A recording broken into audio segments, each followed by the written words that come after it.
Bonjour, chers toutes et tous. Je m'appelle Sebou Yacouba Zakariao. Je suis nigérien, actuellement en Chine. J'aimerais aujourd'hui, avec fierté, avec joie, rejoindre mes amis, mes aînés, et spécialement le docteur Saleh Boubou Bali, l'incarnation de la poésie et de la littérature orale en Afrique et au Niger en particulier. J'aimerais vous rejoindre à travers un extrait de l'un de mes poèmes, extrait aussi de mon ouvrage La suie aux traces. Je voudrais déclamer un poème intitulé Naufrage du bateau. C'est une petite histoire entre boy et maître. C'était à l'époque de l'esclavage, ils étaient bien sûr dans un bateau en bon milieu de l'eau, de l'océan. Le bateau est sur le point de s'écouler.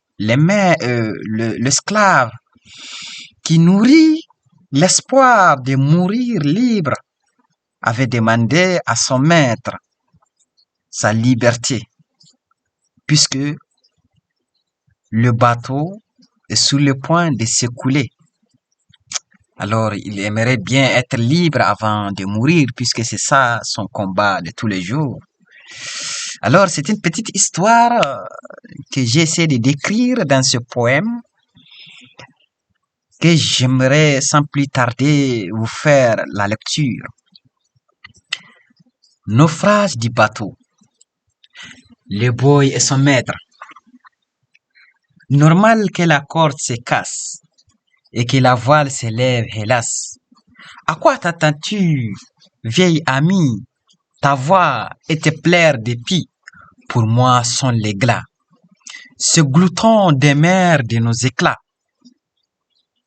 Par ces flots, nos rêves vaqueront, et par ces entrailles, nos corps se dissiperont. Puisque la voile cède à la tempête, et que sous la barque tremble la bête.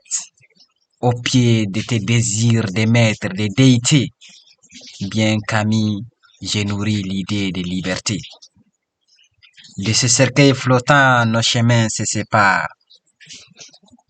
Puisque démon nous tient, ravage de toutes parts, je déclare mon corps, précieux guiano de mer. Par mon âme, j'irai baiser les pieds d'Adam et d'Ève.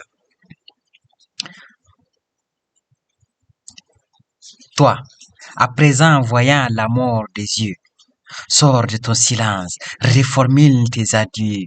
Où s'est-elle enfuie, ta voix de maître, qui réclame à moi, servitude du nègre, qu'elle vienne partager l'ultime secret qui ronge en toi en ces jours sacrés. Si tu avais laissé l'humain en toi, gouverne tes pensées hostiles de roi, je t'aurais prévenu de l'incompétence affichée du tisserand, maître d'œuvre d'étoffe tronquée. Je t'aurais livré les secrets du génie en moi, que les maudits tirailleurs aux ordres du roi, qu'il périsse lui et son griot de chagrin, par décret de Dieu des terres Béhanzin. Ces chasseurs d'hommes, envahisseurs de villages, sanguinaires ils le sont, m'arrachent à fleur d'âge. Quelques miroirs fichurés, divins, des bisous frivoles. L'affaire conclut, l'artiste d'étoffe s'envole. Tisserand, je le suis par mes doigts, je le suis par le soie. Pagne, corde, filet des indigènes vient de moi.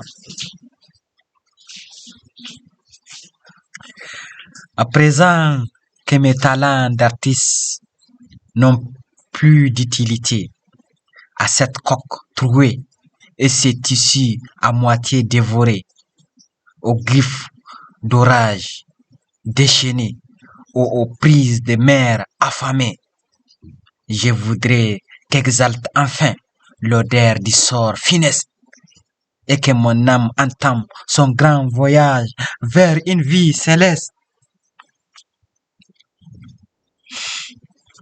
À force de voyager dans mes pensées douloureuses, je vois en tes mains des armes de caresses pernicieuses, des cuisses de seins pointus, des sœurs de plantation, tes sujets, tes yeux d'air moqués, m'invitant à l'occasion à les bas hideux.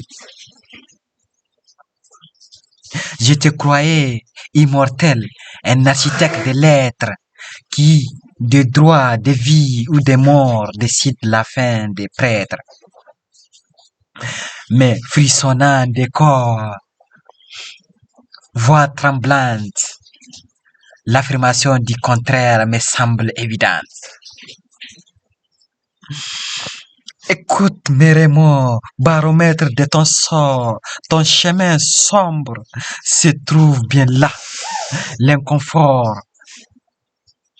l'enfer éternel où frémit l'éternelle chaleur, pleure ton âme au regret d'un adieu sur terre, de ce cercueil flottant, nos chemins se séparent.